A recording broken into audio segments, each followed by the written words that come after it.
रूस और Ukraine war के बीच कानपुर का एक और छात्र यूक्रेन से कानपुर पहुंचा।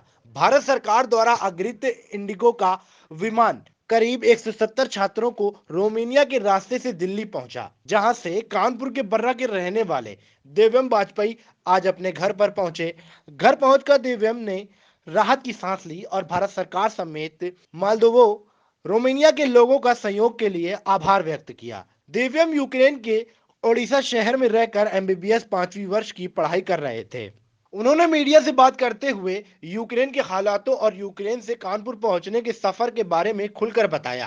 क्या नाम है आपका? जी, मेरा नाम दैव्यम वाजपेयी है और मैं निवासी उड़ीसा शहर का था और वहाँ पर मेडिकल की पढ़ाई कर रहा था। वर्तमान स्थिति में घर में सुरक्षित महसूस कर रहा हूँ। कल भारत सरकार आपको आपके घर तक आपको पहुंचाया गया है। हाँ जी। किस तरीके के यूक्रेन में हालात हैं और कैसे निकले आप वहाँ से?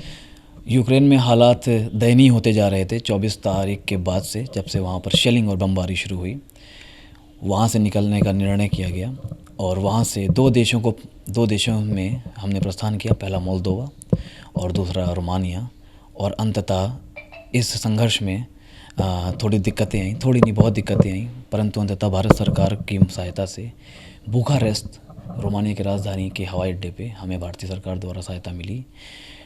हमारा उनका प्रतिनिधि कर रहे थे सिंधिया जी और उन्होंने हमें आश्वासन दिया, जिससे हम थोड़े शांत हुए। और उसके बाद से हमें वहाँ पर से दिल्ली राजधानी पहुँचाकर उन्होंने हमें सुरक्षित महसूस करवाया।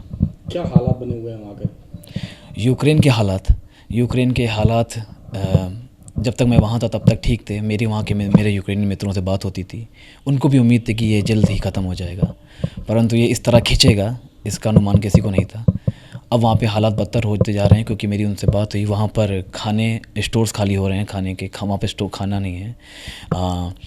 पानी का भी प्रसार है, परंतु वो कब बंद हो जाए पता नहीं। बिजली का प्रसार अभी तक बचा हुआ है, परंतु शेलिंग से कुछ टावर ध्वस्त हुए हैं।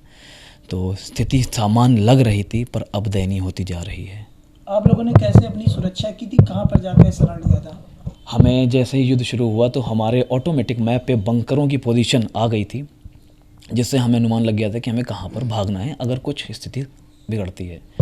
परंतु हमने खाने की सामग्री अपने घरों में ही जुटा ली थी, तकरीबन महीने 2 महीने की, और हम लोग वहीं पे अपने आप को सुरक्षित महसूस कर रहे थे।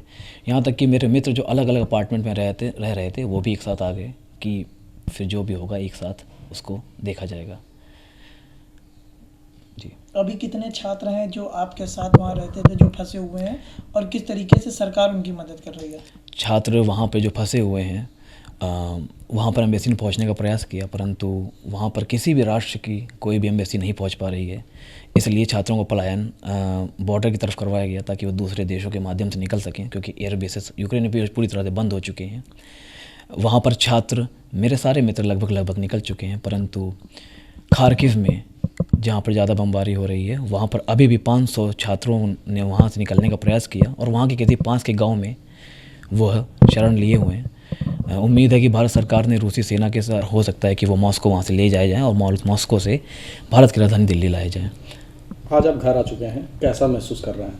बेशक सी बात है, किसको श्रेय देना चाहते हैं? मातृभूमि है, घर पे सुरक्षित महसूस कर रहा हूँ, ये खुद में बड़ी बात है।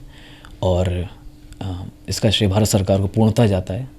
इसका श्रेय बच्चों को भी जाता है, जिन्होंने ये सब देखते हुए अपने आप को वहाँ से निकालने का प्रयास किया और साथ ही साथ अपने माँ बाप और अपने संबंधियों को शांत रखने का प्रयास किया।